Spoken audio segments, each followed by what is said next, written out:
Good evening, Rope Breakers. Welcome to, I believe, the 13th episode of React After Raw. Wow, 13 episodes. We have been here for a long time. We are going to continue to be here live on our YouTube channel. And thank you for watching with us tonight. We got a lot to talk about. Very interesting Monday Night Raw. Wow. Kind of a shocking ending there, confusing ending, but we're going to get to that soon. First, let me introduce the panel tonight. Matt Donato, the legend, hosted Before the Bell. How are you, my friend? Oh, I'm doing awesome. Happy to be back on React. And like always, I'm sassy and never classy. And the eyebrow is going to be raised a lot tonight. Oh, man. The eyebrow is primed and ready. As always, I'm your host, Alec. And it is going to be a good show tonight. Lots to talk about, like I said. So let's jump right into it here at the beginning of Raw. As always, they give us the recap of what happened last week with Vince McMahon's announcement and the assault on Randy Orton. Now, as we know, Randy Orton is out indefinitely for an indefinite amount of time. Maybe we'll see him pop up at Survivor Series. That's what we're hoping for, but, you know, in the world of WWE, you never know. The show kicks off with John Cena, and immediately a unanimous boos throughout the arena in Liverpool. And John Cena sucks theme songs playing throughout the audience. And, you know, Cena comes out cutting a promo talking about, okay, well, I'm going to do this, but, you know, really trying to explain what his goal is to take out the Authority at Survivor Series, really what the plan is, and, you know, how the Authority isn't good for the WWE. And then goes off on this little tangent about Zack Ryder. Well, Zack Ryder faced Rusev last week because he mentioned one tweet, and now he's out for 6 months. Guess what? Nobody gives a shit. Where's he been for the last 6 months? Like I said in our Facebook earlier tonight, no one cares. What are you plugging the guy for? He's gone for 6 months. Great, whatever. He'll probably be fired within those 6 months.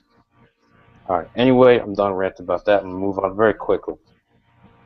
He brings up Dolph Ziggler being on his team, and just really, really strong chance for Dolph Ziggler. Really a big fan favorite. Always has been, really.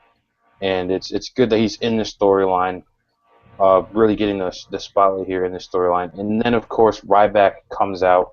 And before, you know, Ryback can even get a promo off, the Authority comes out and really starts to explain their side of the story, what's on the line, how everything is on the line for them at Survivor Series, and that they are trying to keep people off Team Cena. And as Triple H said, I am going to put the fear of God in them because some of them believe I am God. I thought that was a great line used by Triple H. It really shows how power hungry they really are and how much they really want to hold onto that power. And then Cena fires back, plugging Daniel Bryan, not a fan of that move. You know, saying, yeah, but Daniel Bryan beat your ass at WrestleMania. Triple H quickly fires back. Well, where is he now? He's sitting at home on the shelf, not doing anything. Really getting into the heel character tonight for Triple H, which I love. And then, of course, Cena fires back. You know, I'm up against the sellout Stooge, the sellout Shield, the sellout Kane, and the sellout Sexual Chocolate. And then after that, there was Triple H feeding into a Ryback. You know, you can have more championships, more money, more main events, whatever you want. And then I love Ryback's response. I'm not afraid of the Authority, but John Cena's name is not at the bottom of my paycheck. Boom, spine buster. Great way to end that opening segment. And I really love the fact that Ryback was kind of at the center tonight, and he's really the rogue agent, as you want to put it. He's the anti-hero in this. He's not the hero. He's not the villain. A lot of us were confused on whether he was a heel or a face after tonight, so it seems like he's in between. So, Matt, I want to get your thoughts. Where do you see Ryback now, where he stands? Is he heel, face, in between? Who does he ultimately side with? Honestly, I think that ultimately the big guy sides with the big guy.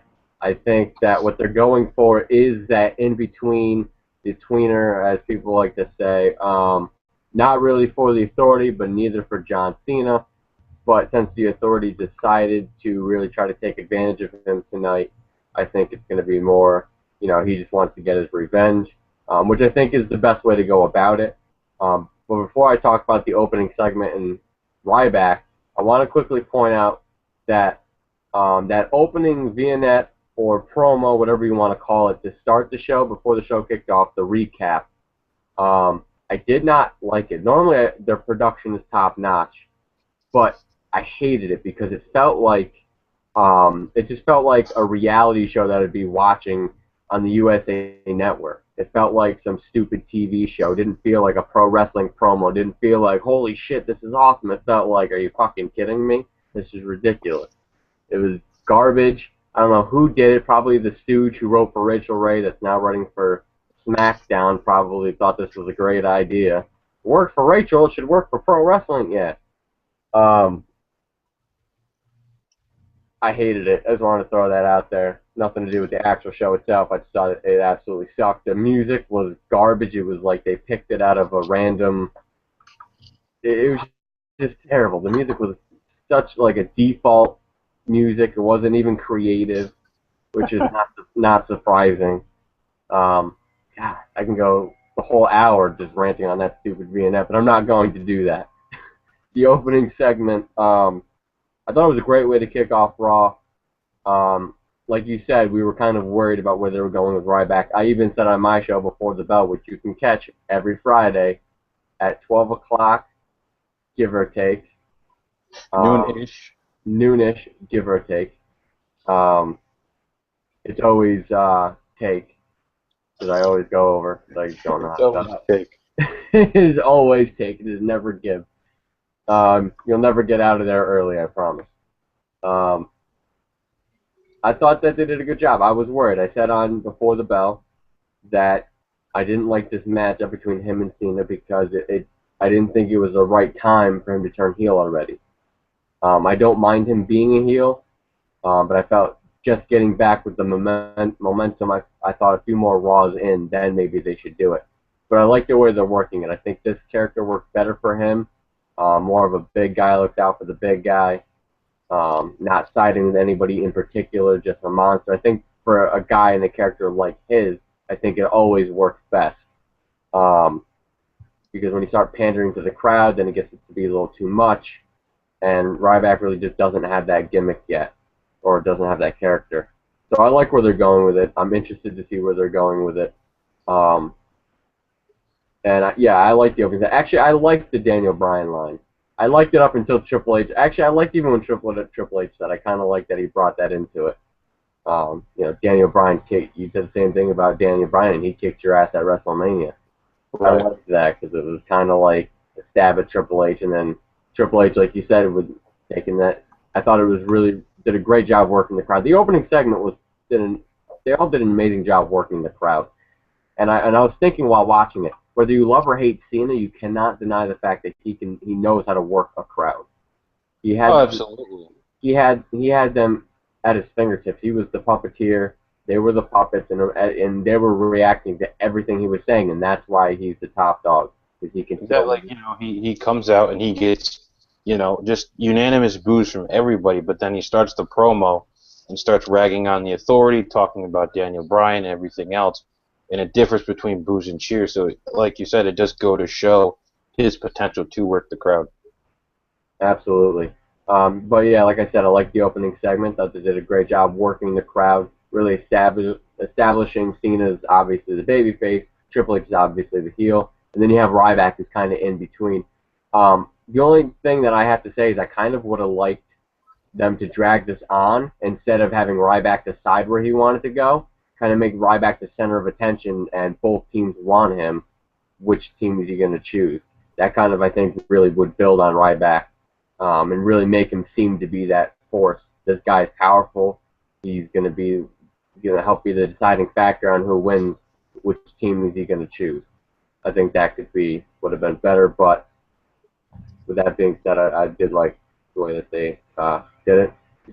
Great opening segment. Kept my attention. And that's all I got to say about that. I'm done rambling for now. Done rambling for now. Yeah. I do agree. It wasn't a bad opening segment. It did, keep my attention, like you said. The crowd was in the palm of their hand. So overall, it was good. Kyle Cullihan chiming in here on YouTube. No one saw Luke Harper coming out at the end of Raw. No one did. And we'll get to that. Damn it, Kyle. We're not there yet. A Slow lot of your mixed feelings about that. Slow your roll, Kyle. But all right, after that, we learn that Jack Swagger is part of Team Cena, and the Authority quickly counters and puts him in a match with Seth Rollins. Now, this wasn't necessarily a bad match, but it didn't really flow all that well. Jack Swagger just really seemed like he didn't want to be there, so Rollins was carrying the match, as he usually does with depending on the opponent. And I wasn't as bothered by this match, but I was more bothered by the crowd chanting JBL, Jerry, Michael Cole, really those disrespectful chants that they do. And I might get heat for this. I don't give a shit. I don't think it's right. Luckily this time they didn't acknowledge those chants, but still, these guys are out there putting on a match for you, and instead of paying attention, you're pandering to the announcers. I don't. To me, it's disrespectful. I mean, what are your thoughts on that? Is it disrespectful, or are they, is that all right? No, I completely agree with you. It frustrates me too, and more so. And we'll get to this obviously later on, but with the Bray Wyatt promo, when during his promo they're chanting, these assholes are chanting for Ric Flair. Ric Flair's not even there. I don't even think Ric Flair knows where he is right now. They're doing the they're doing the they're doing the woo chant for Ric Flair. He's probably in some fucking bar or strip club, God knows where, and with all kinds of disease. It's disrespectful. It's ridiculous. I'm all for a hyped up crowd, and they were hyped up. But when they do things like that, it frustrates me too. You're not alone on that. But I agree with you. This match was very. It was, like you said, slow. There was no cohesiveness to it. There's no fluidity. And it is on Swagger. I agree with you 100% on that. Swagger, I've never liked the guy. I've never thought he was that great. Here's my thing with Swagger. He's been in the business for years now, and he hasn't improved. That's the thing. He's just as good as he was when he debuted, and that's a problem. I mean, he hasn't gotten any better in any sense. There's nothing about him that screams main eventer. He was an amateur wrestler, and when he does his amateur moves in the ring, when he does his amateur wrestling maneuvers in the ring, they actually look really good. But he's, past that, he's got nothing else. And every time he gets in the ring, there's always some mistake going on. Like when he tries to catch that, the Patriot lock, twice he effed it up. And it was terrible both times. And I'm like, you got to be kidding me. And I noticed when he does that Swagger bomb off the corner, he hesitates before he jumps over the guy. It just looks so awkward. I don't know. Everything he does, he's just awkward. I'm just glad he's not on Team Cena. When Cena said that, I'm like, why fucking... Out of everybody you can pick in the back, you go for Swagger? Why? Oh, man. And why? It just doesn't make any sense. Why Swagger? Even if Swagger came to me and said, I want to be on your team, and he was the only guy to say it, I'd be like, that's fine. I'd rather get my ass kicked by all the authority. Don't worry about Swagger. You and Uncle that is a strong statement. Go back to your hole somewhere and read the Constitution. I don't know what the fuck you guys... Go back to Oklahoma. Go back to Oklahoma and read the Constitution. You guys are weird. Oh, man. Zeb is just... Go back. It wasn't a bad match. It just didn't have any cohesiveness, like you said. Really, the one spot that really stuck out was when Rollins went over the rope. He kind of... It looked like he just kind of stopped midair over the rope for a minute. He just kind of hung there. Had some hang time going over that rope and then dropped. I was like, did someone pause this? Did it freeze? Nope. Rollins just selling everything like a mofo. And maybe I'm wrong with saying this, but did Swagger botch both those curb stomps? Because it looked like he did. It looked like he was up a little too high for both of them. I might be wrong, but to me that's what it looked like. Because Seth looked like he had trouble getting up there each time. Yeah, I think Swagger jumped up way too high. Yeah, and I think he jumped. I think for the first one he jumped a little bit too soon. Yeah, it just they didn't look right. They didn't look. I don't know. I gotta say this though, on behalf of Swagger, They didn't look nearly as bad as the way Cena screws them up. Holy shit, his are terrible. Oh my god. He'll lift himself up with one hand before Rollins even jumps into the air. Like, it looks so bad. Like, come Cena on. can't even throw a proper punch. What's Like, not even... I know, his punches are like this. They're like, they scrape down. It's like, you know Oh, what it looks like? Like, paint the fence, like fucking Karate Kid. That's what it looks like. Like fucking Danielson is in there fucking fighting Ryback. God, that guy, you're supposed to be the face of the business. Come on, dude. Get together. it's not even that he throws bad punches. It's just that the camera always zooms in at the worst time. I know. Oh my god. Oh man, oh, we're not even there yet. But oh man, oh Jesus, damn it, Cena. I got nothing more to say about Swagger, so if you want to take it over. Oh man, all right, we're gonna move on. After that match, we get a quick recap of the Dean Ambrose Wyatt segment from last week on SmackDown. Very good segment. I don't really watch SmackDown, but I did watch it on Friday because it did take place in Rope Break's own backyard, Albany, New York. And I only watched it up until that segment. I didn't really care for that cage match between Kane and Ziggler at the end, but it was a good segment. If you guys haven't seen it, hop on YouTube, wherever the hell it is, whatever site you use. Go watch it. It was a good segment. They're really bringing a reality twist to this, going and delving into Ambrose's past and, bringing up the fact that his father's in prison. Kind of takes you back to that Chris Jericho CM Punk angle with, his dad was an alcoholic, that whole angle, which was a really good feud, a lot of realism there. Really loved that feud. We can't say anything about CM Punk, Phil Brooks, because he's gone forever. But yeah, who exactly? You mean the guy who writes for Marvel? Yeah, the guy who writes for Marvel now, Thor Annual #1. If you diehard Punk fans still want to keep connection with your God and be loyal servants, you can go pick up Thor Annual #1 whenever it comes out. I think he also used to be a fan of The Walking Dead. I don't know. I don't remember that. He's a big Walking Dead enthusiast. Yes, that's right. Okay. Walking Dead enthusiast. I think I'm not talking about it. But Dean Ambrose has a quick promo backstage, saying how he's always had demons. He's always had to fight through his demons, and every time he's in the ring, he's battling those demons and things that are scarier than Bray Wyatt. It wasn't a bad promo. It was a Dean Ambrose promo. I don't really know what it did to help the storyline other than the fact that to just get him on TV. I'm not sure if he was actually at the arena tonight because they are in the UK, so they might have double booked. I know they do that a lot over there, so he could have been somewhere else, so they could have just pre-taped it over the weekend. Who knows? But and then after that, they do make it official that Dean Ambrose versus Bray Wyatt will be happening at Survivor Series. So Matt, you got anything? What was going through your head when you watched that Dean Ambrose program?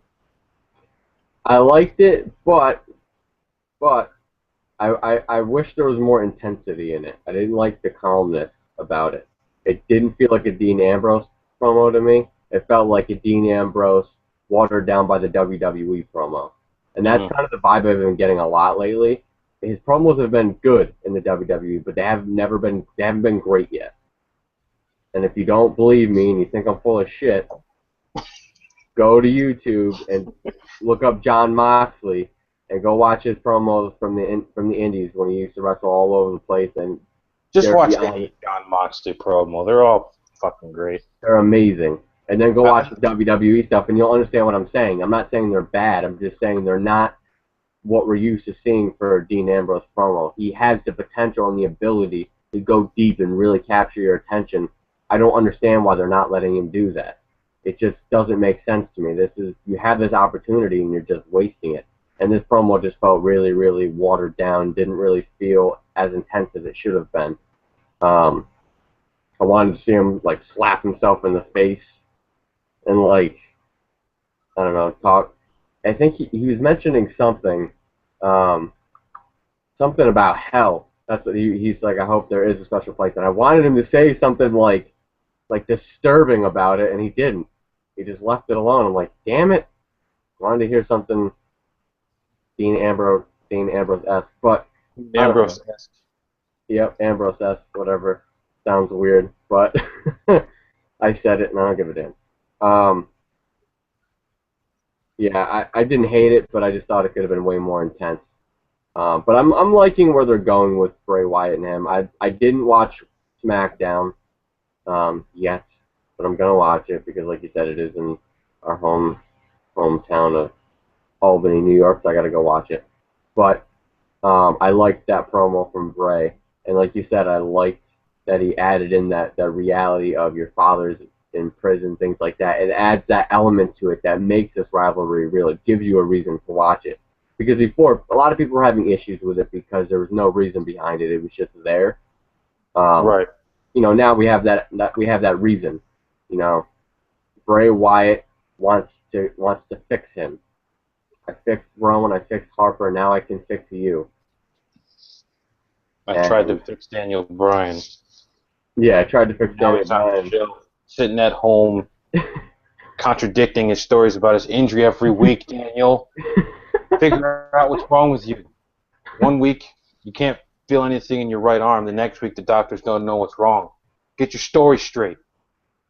All right, I'm okay now. I'm sorry. It's bothered me. Just I know. get the story straight. Come on. I know. God damn it. I don't know. I can't even top what you just said. So it's fucking sorry. so. Your turn. Take it back. I had to let it out there. But like you said, there is an element of realism to this now, which is going to make this very interesting. And I hope this doesn't suffer from the same ailments that the Chris Jericho Bray Wyatt feud suffered, where there was a decent build, but the crowd just wasn't receptive to it. I don't know. It seems like even though they're slowly building it up, I mean, when is it really going to come to a head? Because a lot of people were disappointed that Bray showed up at Hell in a Cell and took Ambrose down so Rollins could get the win. So will this suffer from the same ailments starting off, or will we see a strong showing straight out of the gate? Yeah, I agree. I'm worried about that too, because you never know. And another thing to worry about is whether or not they're just going to drop Bray Wyatt altogether, or not altogether, but you know what I mean. Like, are they going to have him fall off the map like they did with him and Jericho? Because they had that great rivalry. It did start building. Then you don't see Bray Wyatt forever, and And I'm also afraid of how are they going to do this, because it's always a big issue when you have two guys you're trying to. These are both guys are trying to push massively. So who wins this? It's kind of a lose-lose at that scenario. How do you does Bray, who do you want to go over more? Do you put Bray over Ambrose, or do you have Ambrose beat him? I don't know how they're going to work this. So it's going to be interesting. I think what they'll do is just kind of sympathetic with the crowd. They might have Wyatt beat Ambrose at Survivor Series, because he is playing the mind games with Ambrose, something Undertaker is notorious for, mind games for years throughout his career, really toying with his opponents and then picking up the win. So that could kind of be the scenario here where, okay, he's played the mind games, Ambrose is kind of breaking down, he can't handle it, and he does get the win. The crowd is on Ambrose's side fully, and it really continues to solidify Wyatt as a heel, which is something they struggled with before. So hopefully, they can really nail down Wyatt as a heel this time around. Yeah, that's definitely what they need to do. They need to make him more of a convincing, a convincing threat in the WWE. They need to build him up to be, much tougher, more of a legitimate heel, because the way they've been building him, the only real rivalry that he actually went over on was the Jericho rivalry, and then that fell short because they took him off TV for so long. It kind of became stagnant, and it really became a point where it didn't matter anymore. That build that he did with Jericho, really the only build in his entire career, kind of went to the wayside because they kept him off TV for too long. Yep. So they really need to make him more convincing. They really need to have him beat more people. I don't like the fact that he's not wrestling on TV right now. I think he really needs to wrestle. I want to see him destroy people, make him look like a threat, make him look like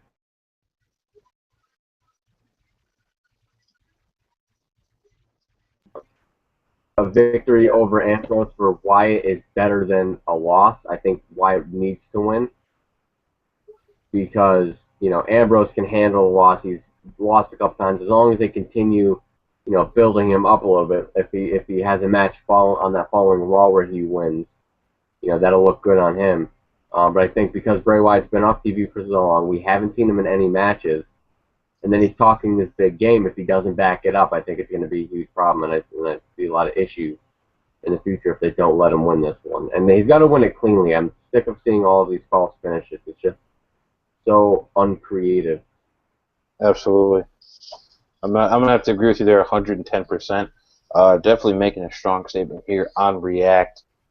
Matt doesn't pull no punches. He goes in full force. That's what you get here on React. We're giving it to you 100% real. We don't hold back here.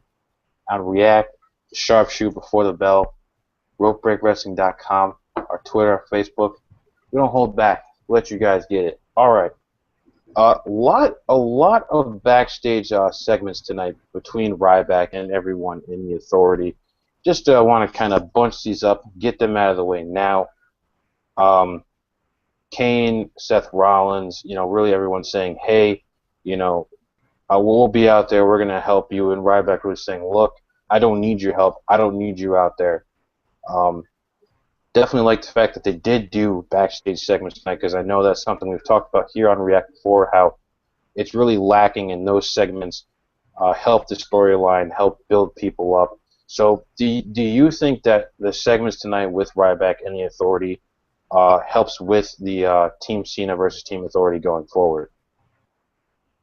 Yes and no. I think it helps more with Ryback. I think having that one guy, he's kind of become the focal point of both teams. And having those segments, where he comes in, it also helps to build to the finish of the main event. I think overall, yes, it's going to help with Team Cena because obviously now he has issues with, they show you with each of those segments that there's building animosity between Ryback and each member of the Authority. Where before he was willing to, I like the sound of that. He even mouthed it in the opening segment. The big guy likes the sound of that. Right.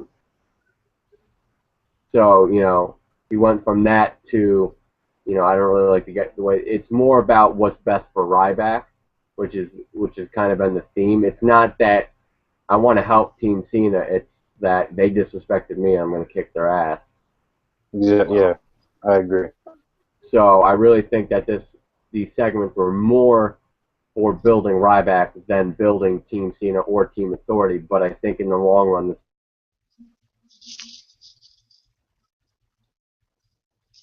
it's going to be interesting to see where they go with this. But I like the segments a lot. I'm just getting more comfortable, putting my feet up. Sitting back, relaxing. He's putting his feet up. Oh man, just relaxing. Yeah, I like the segments. I thought they were good. I liked the little. You even posted it on our Facebook page, facebook.com/RopeBreakWrestling. Plug. I like the thing he said to Rollins. It's not big man. It's big guy. Yep. Speaking of the big guy, it is his birthday today, so happy birthday to the big guy. He, I believe, turns 33 today. 33 years young. So happy birthday to the big guy from Rope Break Wrestling. All right.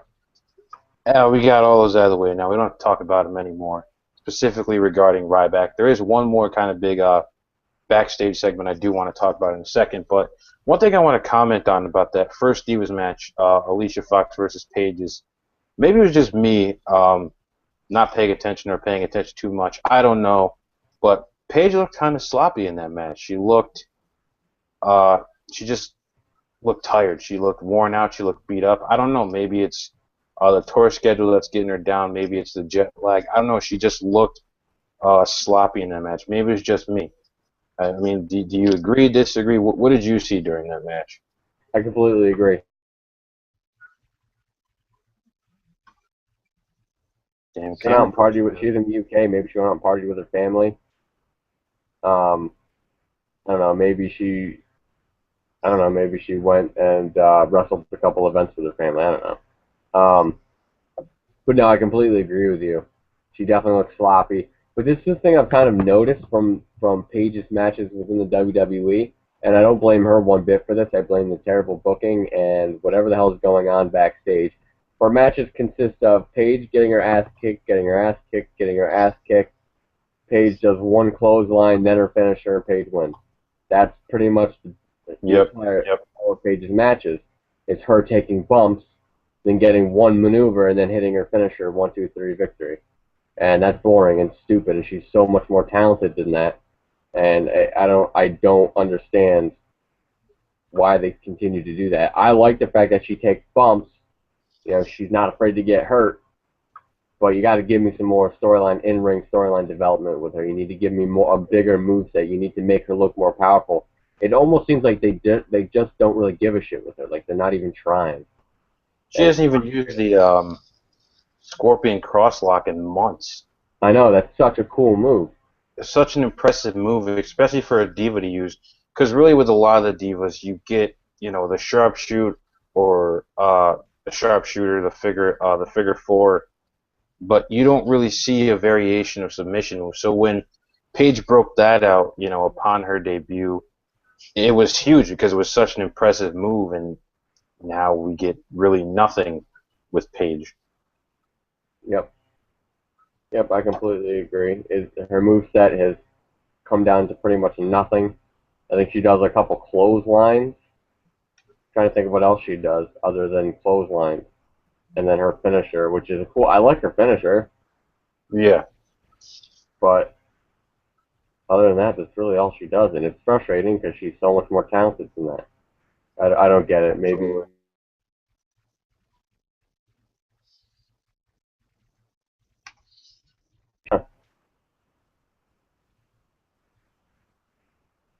And camera's going out of whack again. Was my audio okay though? No, dude, when your camera freezes, everything freezes. God damn it! Son of a bitch. All right, well, we apologize on behalf of Wrestling.com for our shitty quality of everything. Except shitty quality of everything. We just buried our own show. Oh man! All right. Jeremiah Golder weighing in here on YouTube about us talking about Ryback, saying, I really hope they don't flounder with Ryback this time. Last time they built themselves into a no-win situation. From Hell in a Cell 2012, he just went down.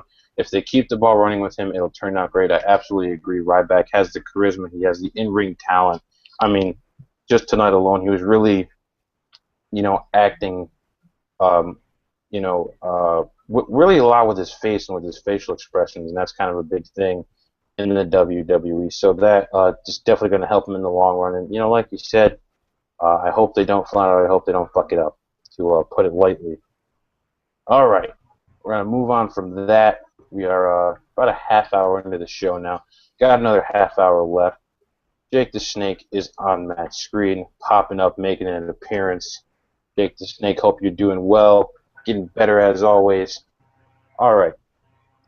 After that kind of a big moment in the second hour of the show, there was a backstage segment between Triple H and Steph, and they watched the segment from last week's Monday Night Raw with Vince announcing that if the Authority loses, the Authority will be no more, and then they reveal that Triple H is getting told one thing and Stephanie is getting told the other. So I posed a question on our Facebook page: Is this a preview of things to come? Will we see a power struggle storyline between the two down the line, depending on what happens at Survivor Series and after that. So, Matt, what are your thoughts? Do we see a power struggle, or is this just kind of part of the whole grand picture here going into Survivor Series? I hope so.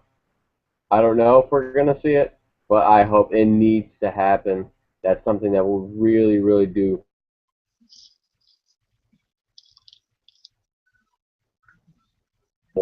Um, I really feel like if this does happen, I would like to see, and I've mentioned this before on my podcast. I'm pretty sure I've mentioned it here on React. Triple H wants to make NXT its own brand. So I think him going over to NXT and Stephanie controlling Monday Night Raw, and then having that brand war. My brand is better than your brand. I will show that old man that I can run a show better than he ever could. And then have that. I think that could be huge for the company. I would be excited to see that. And even if they do Raw and SmackDown again, where Triple H takes over SmackDown, I wouldn't mind seeing that if they could make SmackDown, interesting and have that competition between the two brands. As long as it's true competition and not storyline bullshit, because then that's just not going to work. I absolutely agree. It's going to be interesting to see if they do it with SmackDown. It'd probably be a good idea to do it with SmackDown because SmackDown is moving to Thursday nights. I believe it's January 15th. So if that does become a thing, then that would kind of give people reason to tune in when they finally make that move. Like, hey, we're making the big move to Thursday. There's this big storyline going on. There's going to be big stuff going on with SmackDown on its first night on Thursday. So maybe that'll be something they could do. Yeah, that'd definitely be interesting. We're going to continue to roll on here on React After All on our YouTube page. Thank you guys for always tuning in and watching. All right. We have the Rusev celebration ceremony, the Russian anthem, whatever. I'm not going to get too far into that. Sheamus interrupts, and that quickly leads into Sheamus versus Rusev for the U.S. Championship match, the title match, whatever. The first match took place on the WWE Network last week, immediately following Raw, and Rusev did pick up the victory after a pretty decent match. And the match this week was kind of the same as last week's. Both guys did a good job. I know that's shocking with Sheamus involved in the match, but they both held their own. Sheamus did a decent job. Rusev, as always, did a good job in the match.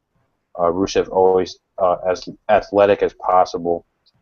And then, of course, I'm going to complain once again. I don't care if you don't like me complaining, want to give me heat, that's fine. But the disrespectful ECW chants during the match. Seriously. It's a WWE show. You're not watching an ECW match. Why the hell are you chanting ECW? Just keep your mouth shut. I don't know what WWE has to do for these people. I really don't. There was no reason for them to chant ECW during this match. Oh boy. I'm going to calm down here. Man, all right. I'm going to throw it over to you and kind of see what you thought about that match, because I know, like everyone here at Rope Break, you're not a big fan of Sheamus. You were lobbying for Rusev to get that title, so now after he's had his first defense, I want to know what's going on inside your head about that. Oh God, you don't know. You don't want to know what's going on inside my head. No, I'm gonna try to be. If my thing keeps freezing, I don't know if yours is freezing too. And I don't know. You are. Yeah, you keep kind of chopping in and out here every now and then. Yeah. So I apologize for that. I have shoddy internet, fucking Time Warner cable. If you are in the United States, then you know what the hell I'm talking about. If you're in Canada, you have Rogers, and they're just as bad. In the UK, if you have Sky Sports, Sky, whatever the hell it is, who fucked up the network for you guys, they're just as bad as Rogers and Time Warner Cable. All right, I'm done interfering. I'm gonna let you have the floor here. No, thank you. Yeah, my internet is garbage, so if I keep breaking in and out, I apologize to the rope breakers.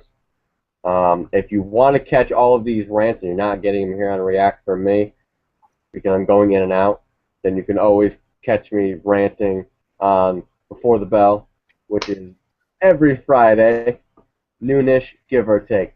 Wow, that is the second plug of the night. That is two plugs in one night. Wow, that is From you alone. that is a record.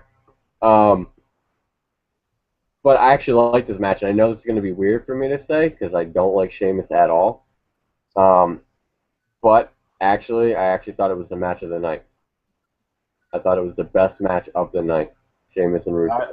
I'm going to have to agree with you there. So surprisingly, coming from the rope breakers, we're not fans of Sheamus, but, I do agree with match of the night. And it's not anything against Sheamus, but I really thought that Rusev helped in making it the match of the night. That fallout slam onto the table was just incredible strength because Sheamus is not a small dude. And I just thought there was a lot of great chemistry in that match. But like you said, I don't know if you said this because that's when my camera shit out on me and I couldn't hear because it was this annoying buzzing in my ear. Kind of like every time Michael Cole gets on commentary. That's what it sounds like. Commentary tonight. Oh my God. I hate to interrupt you here, but I know I was talking to you during the show. King buried the fucking championship. Flat out buried the thing. Just killed it like fucking Old Yeller. Took it out behind the shed and shot it. I don't know if you heard it, but I believe it was JBL, and he was saying, oh, they had the Russian delegation here, and they came here and they thanked Rusev for what he's done for Russia. How much of a shame would it be if he came here and lost a championship tonight? And King goes, oh, I wouldn't lose any sleep over it. Oh, God. Oh, man. Just it's dead. Forget it. You can't revive it now. No. I'm going to turn it back over to you. Well, there hasn't been much build on the U.S. Championship until now anyway. This is the real first storyline where people are actually somewhat interested. But here's the problem, and I actually blame Lana on this. She really didn't do a good job at because a lot of the UK hates America. So having a protagonist come in and then you start your promo by attacking America, do you hear the cheers? There were cheers in the crowd. Like, like they don't like us, so why would you try to become more of a heel in the UK by attacking someone they don't like by pretty much becoming their ally and not liking America? She saved herself by kind of making fun of the UK and telling them that, if it wasn't for Russia's army that they'd be speaking German right now. Which may or may not be true. I'm not here to talk politics. This is React on Raw or after Raw. Same politics. But I just thought it was. I was hoping she would start off by attacking the UK and not, and not start off by just attacking America because it's hard though because they don't give a shit about our U.S. title. They don't. I shouldn't say all of them. I should just say they don't care about the U.S. Doesn't give a shit about the U.S. title. Rusev can come in the ring and talk shit about the U.S. all he wants. They're not going to give a damn. They're not going to hate him because of that. He needs to start talking shit about UK. They just need to go on a vendetta and say that Russia is the greatest country of all time. Nobody's better than Russia. Blah blah blah. They kind of did that at the end, but I was kind of I wish they had gone a little bit harder into trying to get some more heat on him. But I liked the rematch. It made Rusev look stronger. But, oh my God, I'm sick of his interference every single match. Every time. Just let it play out. What's so wrong about Rusev beating Sheamus? See, here's the thing. It's like the Attitude Era all over again, because that's all that happened in the Attitude Era, but for some reason, the fans are unsatisfied. But what do they always say? We want the Attitude Era back. Well, guess what? You got it back, and you're still not satisfied. Well, yes and no. I'm not like the biggest. I love the Attitude Era, but I'm not one of these fans who thinks it was the greatest era of all time. That's just my personal opinion. I preferred the '80s with Hogan. No, I'm just kidding with you. I definitely did not prefer the '80s, although I liked some of the wrestlers. Not it was very corny, but that's a story for a completely different day. Um, I feel like some of the interference in the Attitude Era were from more top-notch stars. Like you would get The Rock would interfere with Stone Cold, Right. or The Rock would interfere with Mankind, or Mankind would interfere here. Stone Cold, DX would interfere. You know, there were big names that were interfering. Not fucking Jamie Noble and Joey Mercury. Like, are you kidding me? Like that is how you're gonna end the match with these two slobs? You gotta be kidding me. Oh my god. It was just, I was so upset when I saw it. It's not even the fact that, and I thought of that too, like, interferences happen all the time, and it's not, it's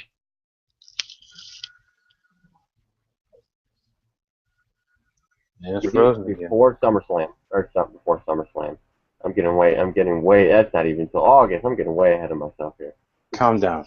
Let's get to Survivor Series first. Yeah, before Survivor Series, what the Authority needs to do is they need to start interfering in every match. I think that'd be a great, like I know people probably get pissed, but I think that's a good way to build it. Get people annoyed at the Authority. Like, they're interfering in every single match. Like, not every Raw, not every week. Like, the last week before, like, just have, like, all-out chaos where the Authority is running rampant on everything. Just for one Raw. Shouldn't go longer than that, because then that's just going to get redundant and stupid. But the last Raw before the go-home Raw, I think the Authority should just run rampant on everybody. And just really just start destroying every match. This is our show. Blah, blah, blah. And just start... They don't have to interfere in the match. They can just come out after every match and just beat the shit out of people. Just to prove that's a pretty fair idea. I could see that working for sure. But having fucking Jamie Noble and Joey Mercury... The Stooges. The Stooges, who are nobody's in their own right in their own career. I think the last time I remember seeing Jamie Noble, he was trying to catch freaking Hornswoggle with Lucky Charms. Like, why would I ever be intimidated by that guy? Oh, shit. Gosh.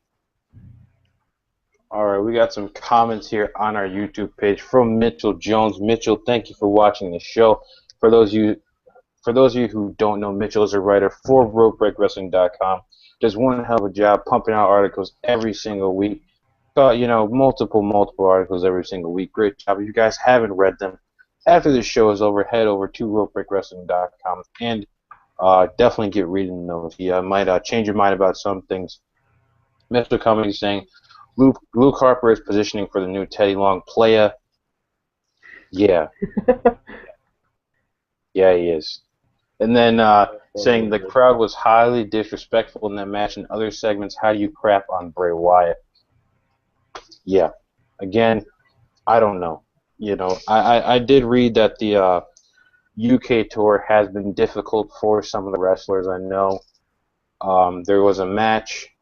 Cesaro was, I can't remember who he was facing, but they were in Leeds, and the crowd was chanting the Jack Swagger's theme song at him. And he gets on the mic and says to them, "Come on, guys, that was 3 months ago. Come up with some new material." And then after the match, he flips them off, leaves the ring. Ambrose had some mic difficulties. Sami Zayn getting "Who are you?" chants from the crowd. Just really disrespectful over there overall. So that kind of carried into tonight. And if you guys didn't notice, the apron was not the usual Raw WWE Network apron. It was a Raw WWE Live apron because of the controversy surrounding the WWE Network. And if you didn't see it, on our Facebook page, we did post a photo that we did get a fan from Twitter that, while they started off the tour, they blacked out where it says network on the apron, so it was just the network logo. Still, the crowd did not take very well to it. and it seems they're still sore about it. Saw a couple of network signs in the crowd, but we're gonna jump on from there.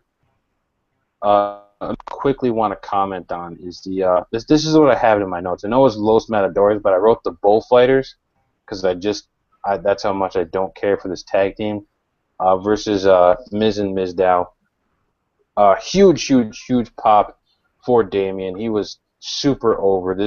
It's amazing how his career has turned around. You know, he went from cashing in the Money in the Bank to losing to, you know, basically parodying, you know, multiple personalities every week, and now he's kind of found this niche, and he's really, you know, now he's over it. I believe you mentioned it on Before the Bell that, you know, something needs to happen with this tag team. You know, there needs to be some kind of dissension. They need to go back and forth, and I believe you mentioned that they should win the tag titles, and then after that, there could be some kind of tension in there, and now they're kind of teasing that tension. So hopefully, it it will continue after that. We're gonna move on from there. Let's talk about those New Day vignettes with Xavier Woods and Kofi Kingston. We knew for a while that they were working together at house shows. They were calling themselves Smart Athletic Friends. Interesting name. And then when they split off into two groups, yeah, that's what they were calling themselves. Don't worry, it gets better. It gets better. I believe when Xavier Woods and Big E would tag together, they called themselves Muscle Bomb. And then when Xavier and Kofi would tag together, they called themselves Speed Force. And now they apparently it's a new day. And I'm going to throw it over to the People's Eyebrow because it has been raised for the first time tonight. So we will let the eyebrow speak. Fuck those tag team names. Okay, that's all I want to say. No, those are terrible. Like, who comes up with these names? Oh I think they just came up with them. I think they just kind of did it all on their own. Oh, please stop. Muscle Bomb? Muscle Bomb. Muscle Speed Bomb. Force. Smart Athletic Friends. Like Lip Balm? Muscle Bomb? I don't know. It was weird. BOMB. Like bomb, yeah, kaboom. I know. Big E's a bomb of muscle when he needs 5 seconds, but he doesn't do that anymore. And I hate that. His theme was, I need 5, but he didn't do 5. He hasn't done 5 in like It's like Heath Slater coming out to a three-man band theme. You're not a 3-man band anymore. You're a 1-man band. And they had the old theme song on stock, like it was there in their computer system. Just switch it out. It's still there. Not that. It'll take you 2 seconds to swap it out in a fucking entrance. Like I know, just play it. I'm a 1-man band, not a 3-man band. That doesn't make sense. And they kept doing it every week. Oh my god. Still do it. Oh, it's ridiculous. But I don't know. I messaged you when I like what in the hell is up with the Xavier Woods promo? I didn't see that there was a Kofi one. Yeah, there was a Kofi one right after Ziggler versus Mark Henry, and I'm trying to remember what the hell he said in it, but you know, it was kind of another it was about diamonds and how they're gonna get diamonds and they're gonna shine like I don't fucking know. It was some black stereotype bullshit. Like the first one was, you know, the preacher soul singer bullshit, and now this one is we're all about the bling and you know all this other shit. I don't know what Big E's gonna be, but you know I'm sure we'll get that next week. But obviously this is the stable that they were talking about a while back, and you know kind of a new nation, but they stopped that. Now it's a new day. I don't know if they're gonna call the their name for the stable a new day. Sounds like a post-apocalyptic movie, but we're not going to go there. But you know, who knows? At least they're putting these three together in a stable finally after doing that thing way back when and then just kind of dropping the ball with it, and now they're bringing it back. Who knows? I don't know where this is going to go. There's not been any rumblings about it. Oh man, yeah, we're on the third hour of Monday Night Raw now. Ziggler versus Henry, of course. Big Show interferes. Whatever. It looked like a bunch of sandbags getting thrown together. Done with that. After that, Sheamus joins Team Cena. So now you have Cena, Ziggler, Sheamus, and Big Show. I I, I wash my hands of this. Oh, Yeah, I I'm feel so much. I'm so bitter. I don't know. All right. After that, AJ Lee versus Brie Bella. Of course, CM Punk chants. They happened for all be it of 5 seconds. Stop with CM Punk chants. He's gone. He's not coming back. If you want to stay connected with CM Punk, go pick up his comic. All right, I'm done with that. Moving on. Adam Rose versus Tyson Kidd and the Bunny interferes. I don't know why it's a feud, and I know the eyebrows up, and then Eric Rowan interferes. Um, What the? That made no sense. I'm eh, so confused. Eric Rowan shows up, He and I know lost. you. I'm pretty sure you mentioned this on Before the Bell, how he still wears the Wyatt gear and he's still associated with the Wyatts. He has on the sheep mask and his coveralls have on the Buzzard logo, and then he says she's not here. What? I know you threw the eyebrow up. I don't know. I'm speechless about this, so I'm just gonna give it to you.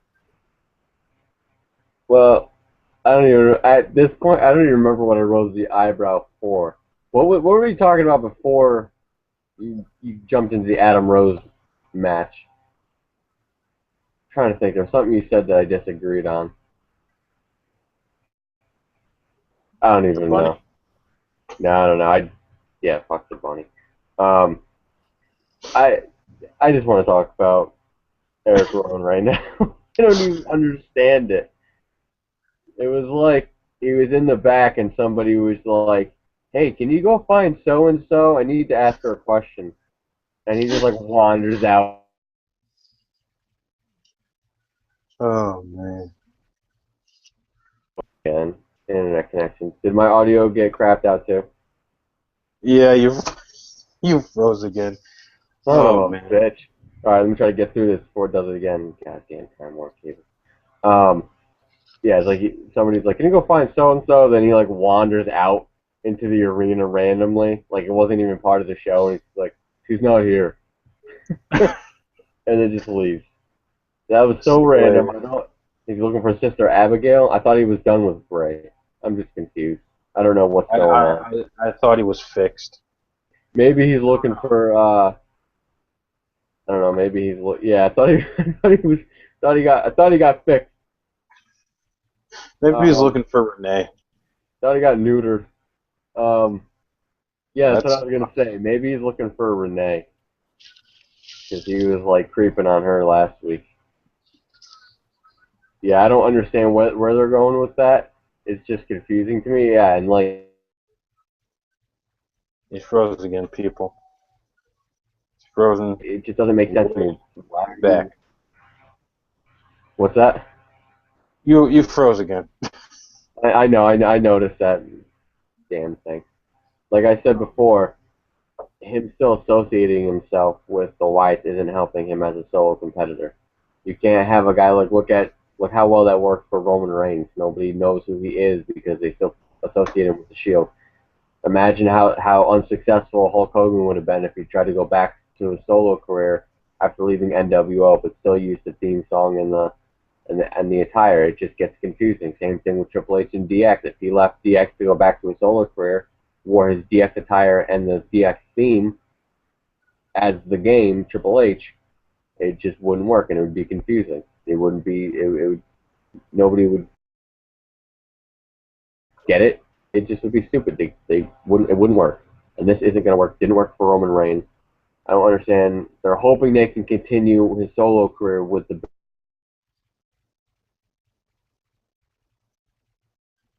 Oh, and I fucking froze again. No. Oh, I fucking froze again. Back. Alright, before I freeze again, I'm just gonna say I quit. He quits. Quit yourself. Quit yourself. That rant was just courtesy of Before the Bell. It was a little preview of last week's episode. If you have not heard it, after you're done here on React After Raw, jump on YouTube it, go watch Sharpshoot, support Rope Break, like it, share it, subscribe it, whatever. All right, we're winding down here. We've been here for an hour. We're going to jump into overtime now. We're going to quickly get into the last couple things to talk about here. Bray Wyatt promo. Not a bad promo, very good promo. You know, it still makes me wonder where this feud is going, what's going to happen, how it's all going to play out, how long it's really going to last. I don't know.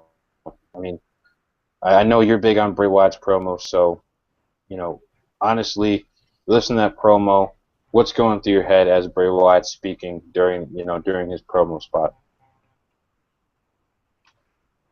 Well, my thing froze. It was a piece of garbage.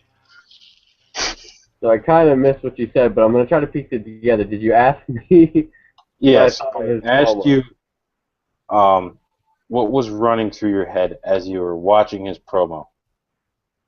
I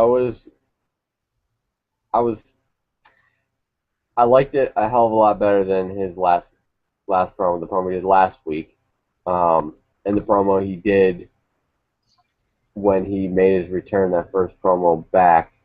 Wait, did he cut a promo? I'm so confused. Was last week? Did he cut a promo last week? I don't even remember. I don't remember. Yeah, he did. He was, I think he did. I don't even remember. Whatever promo he cut when he came back after his return at Hell in a Cell, that promo to me didn't feel as realistic, didn't do it for me like his other promos. This promo was much better, but they're kind of changing him. And I even read in some rumors, and I think we even had it up on the site, that they're looking to make him more demonic. They're looking to make him a lot more evil and darker. And his promos are reflecting that, but they don't have that. And I said this with Dean, and I'm saying the same thing with him. His promos, since his feud with Cena, and I'm not blaming Cena or saying this has anything to do with Cena. It's just a coincidence that they happen to be at the same time. Yeah, fuck that guy. It's all Cena's fault. Damn it, Cena.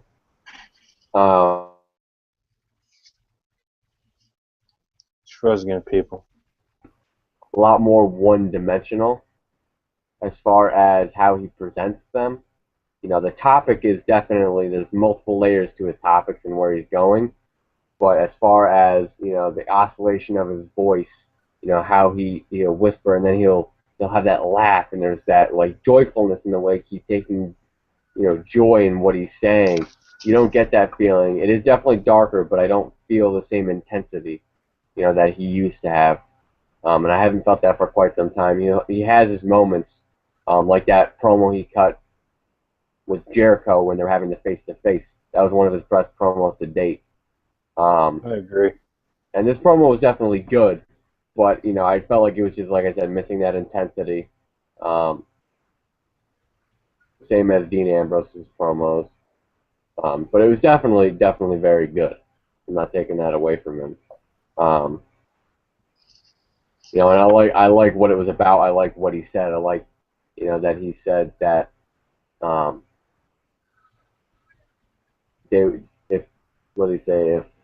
if the gods and the devils were on this earth with me, they would make oceans to get away from me, or something to that effect.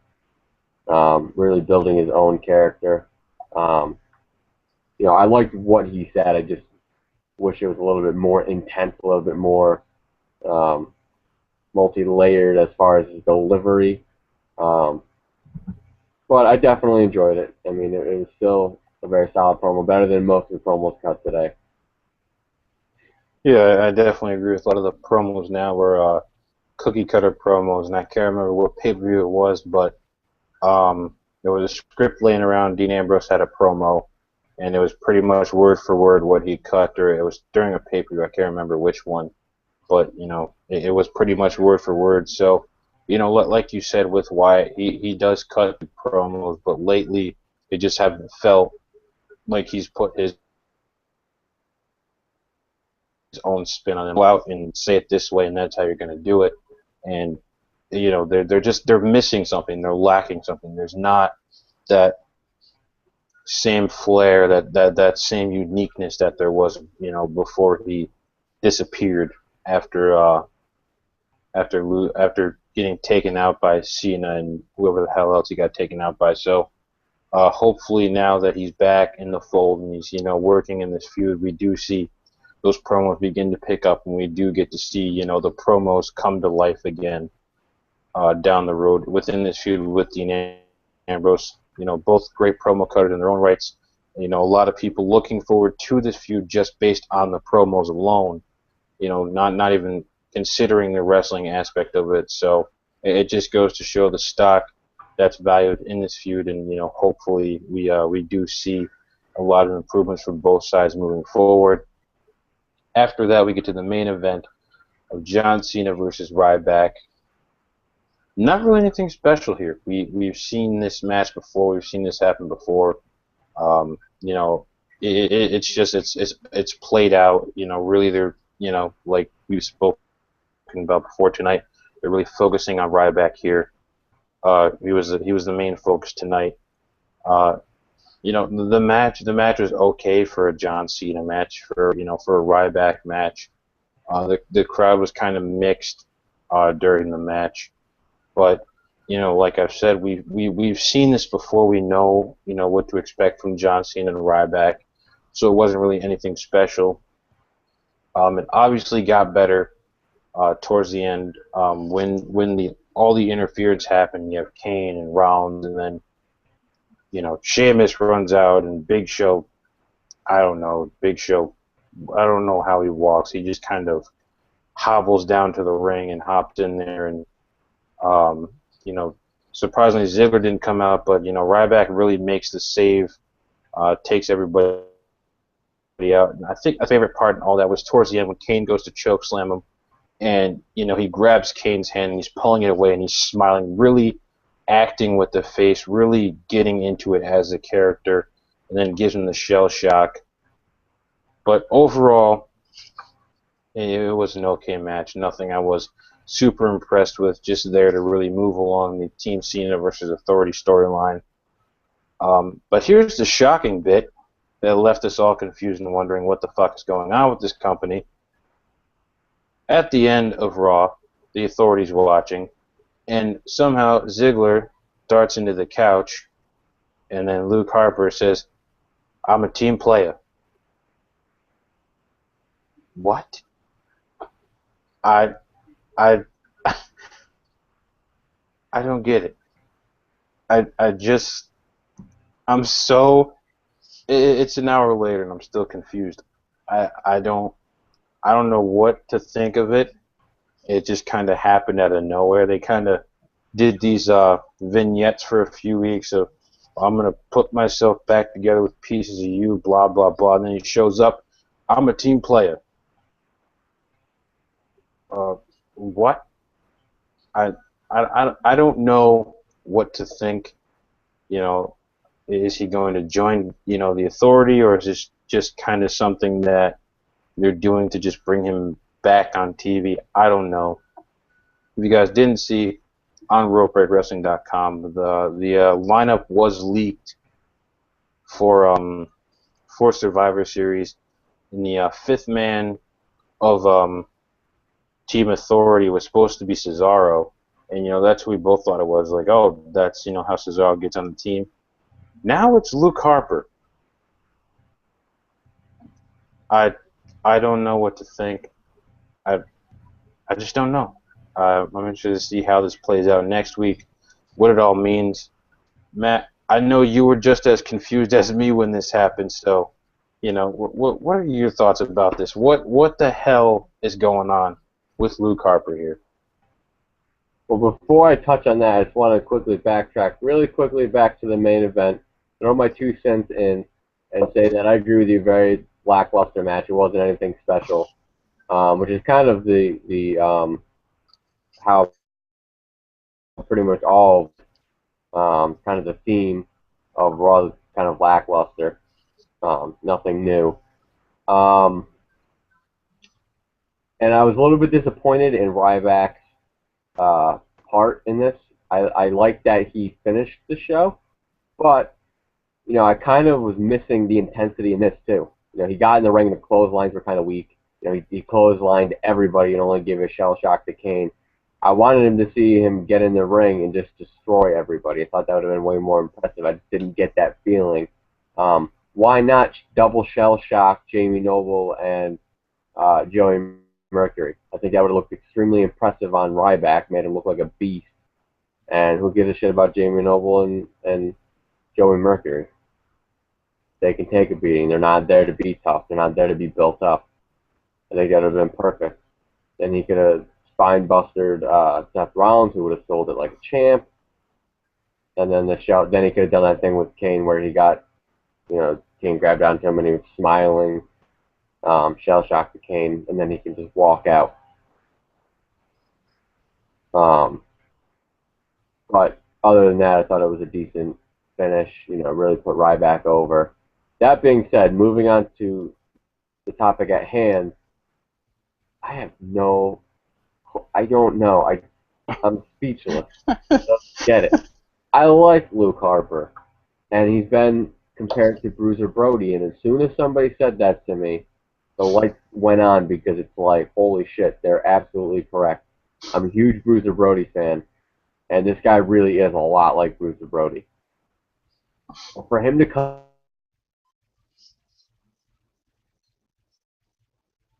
Mitchell said it the best. I think it was Mitchell who said it. He's trying out for the new Teddy Long. Yep. Player. Yep. Mitchell did say that. Holla. It just does. First of all, it doesn't fit his character. It was so confusing. Here's a guy who goes from, like you said, I'm gonna put myself back together with pieces of you, really dark and disturbing, to I'm a team player. It just, why? Why would he choose? I don't know if that was a choice. They told him to say it like that, or if that was his own decision. Whoever decision it was, I'm here to tell you it was a wrong one. And it doesn't fit him. It doesn't fit his gimmick. Made no sense and was absolutely stupid. And really made that segment so anticlimactic. It almost made it comedic. Like it wasn't supposed to be taken seriously. Really ruined that segment for me. Made it really anticlimactic. I was like, holy shit, it's Luke Harper. And then he says, I'm a team player. Did Teddy Long jump into your body real quick? I was half He's a vessel. Yeah, I was half expecting Raw to go a half an hour longer so he could go out and announce a tag team match. And then start dancing. Start dancing. God, I hope this isn't going to be like his new character. That's stupid. That's a waste.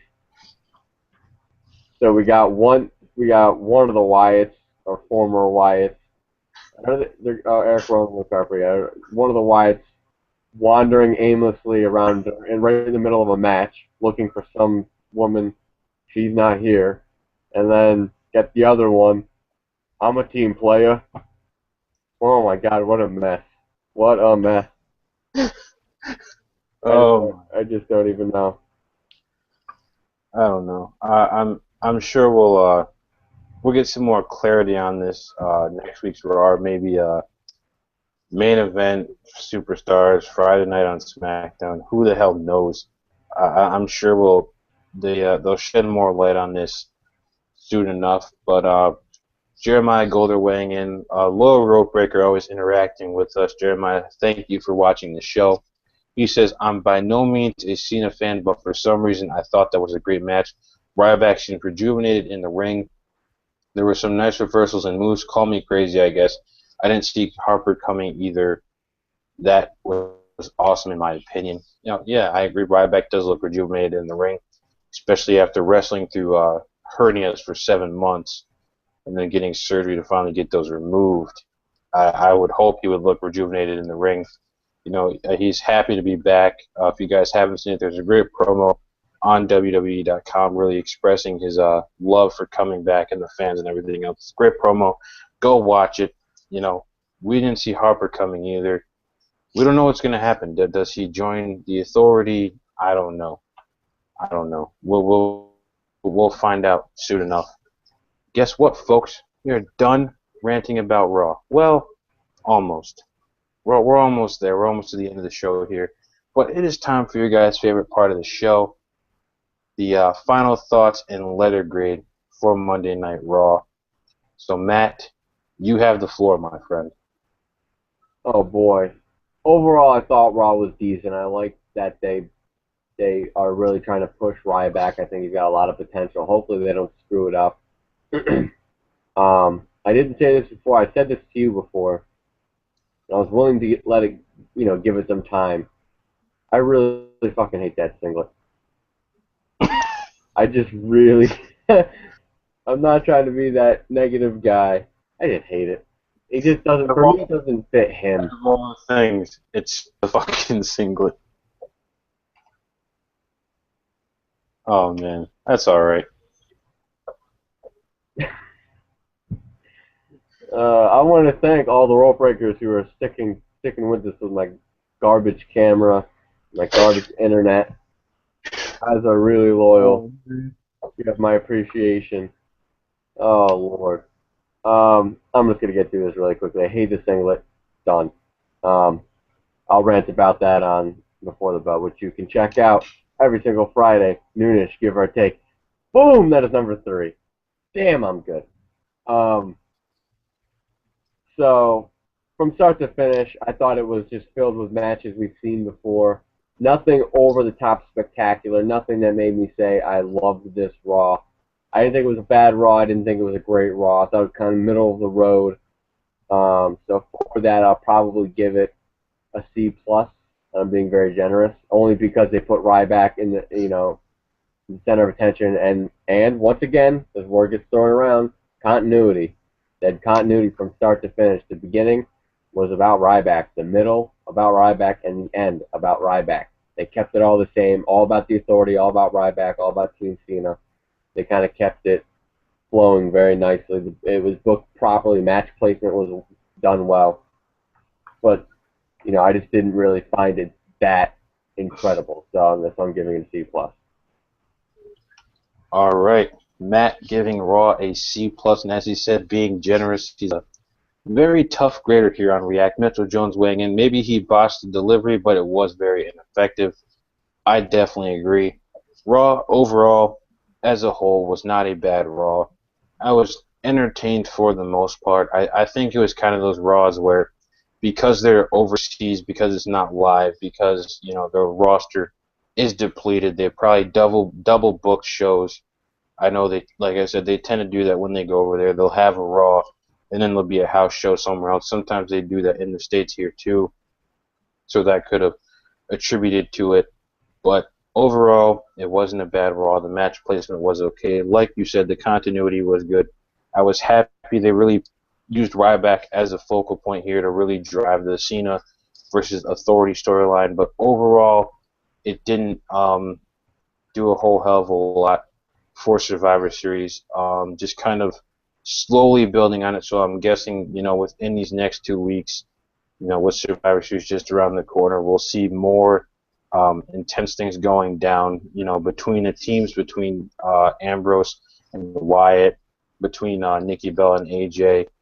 Who knows? Hopefully we do start to see some bigger stuff happen there. And, for that reason, I'm going to give Raw a B-. It wasn't great. Could have been better, but I wasn't fully disappointed like I was the night after Hell in a Cell. If you don't know about that, you can go watch that React After All if you feel like following this show. But yeah, I'm going to give it a B-. So for tonight's Raw, we have a C+ and a B-. Maybe Aussie will give you his Raw grade on the dropship. Who knows? But that will be up later this week. Now, we're almost to the end, folks. We're almost to the end. We got to do the plugs. And then sign off. You guys can go watch the network or go to bed. I don't give a shit what you do. It's not my life. All right, folks. Here it is. We do this every single week. You know what it is. It's Rope Break Wrestling. It's a lifestyle, people. I'm not just saying that because I'm a co-founder and I love this place. It's a lifestyle. You got to live it. All right. If you're living the Rope Break lifestyle, and you're not telling your friends. What am I doing? Matt, tell him. Tell him.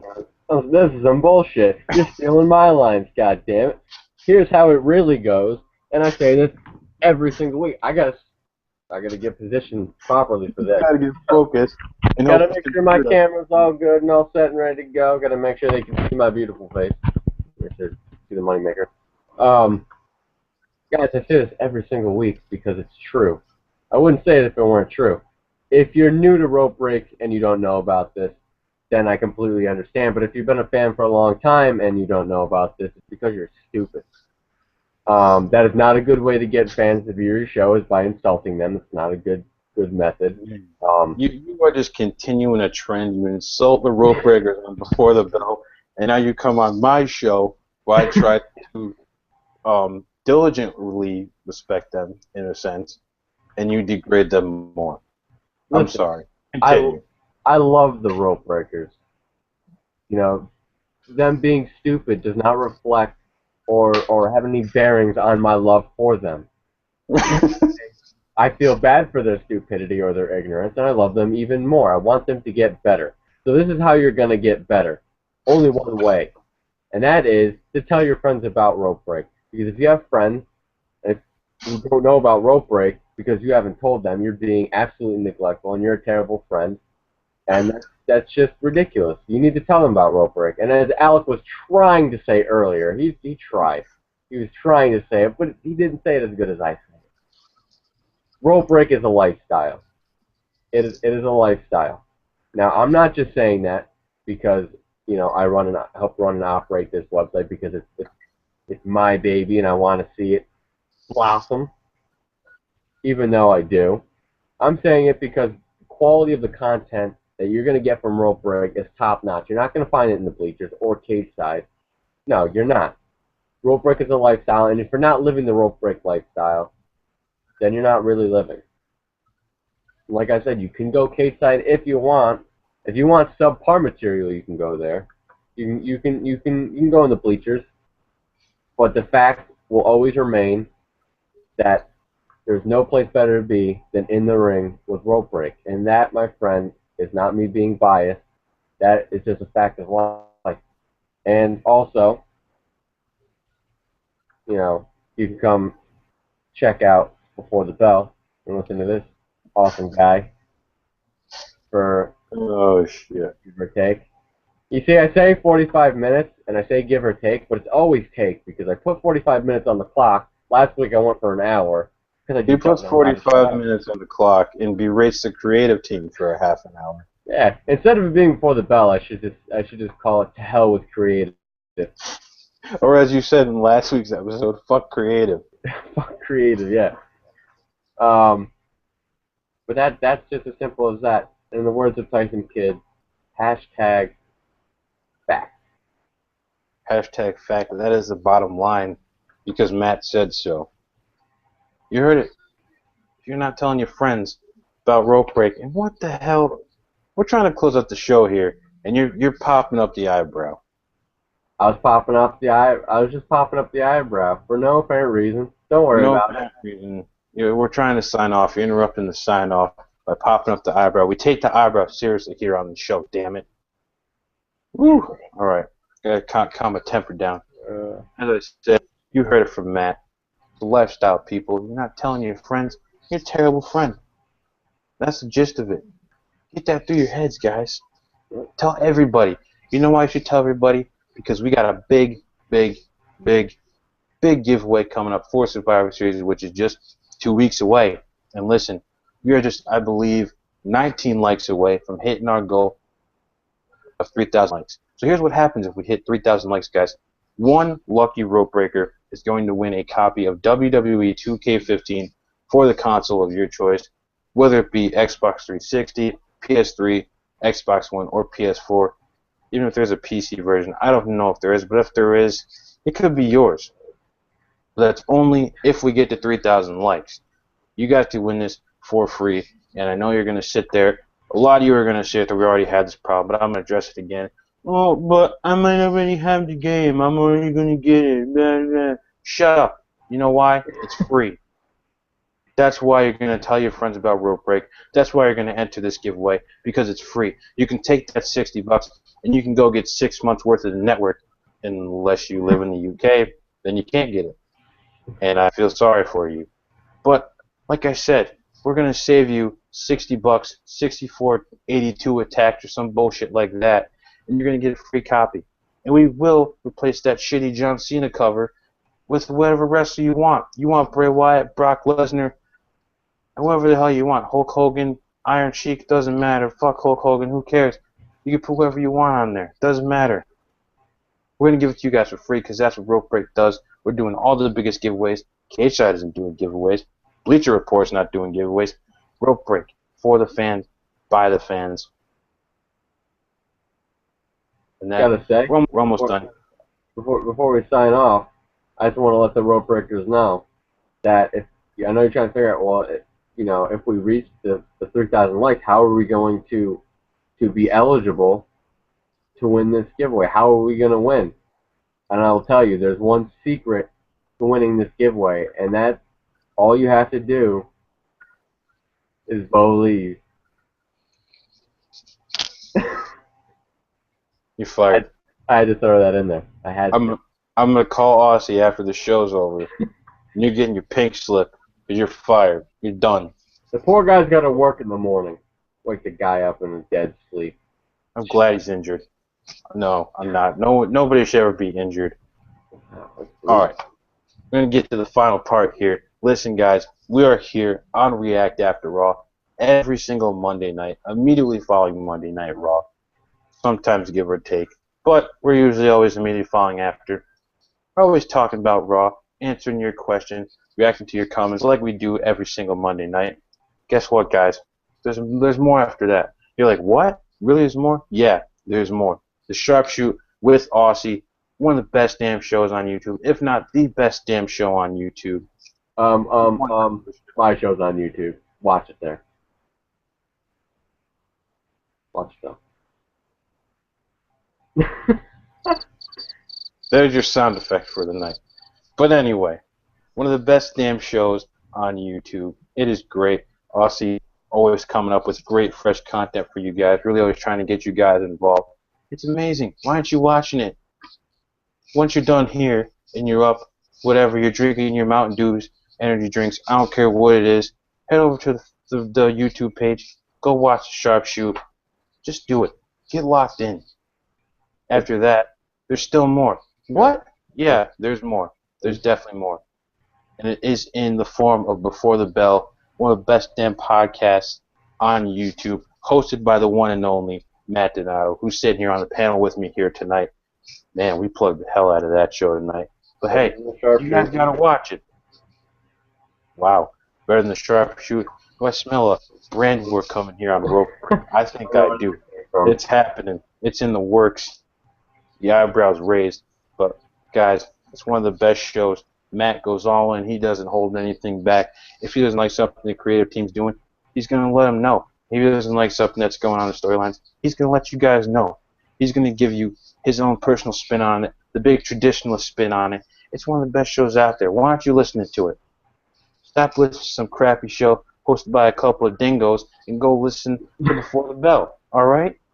That's what you guys got to do. Man, the plugs are getting crazy here. All right, we're getting to the final plugs here. As you know, if you're already here, you're watching on our YouTube page. Like, share, and subscribe to that bitch. After that, head over to our Facebook page. Like, oh man, I'm sorry. Oh, that was a perfect way to put it. Like, share, and subscribe to that bitch.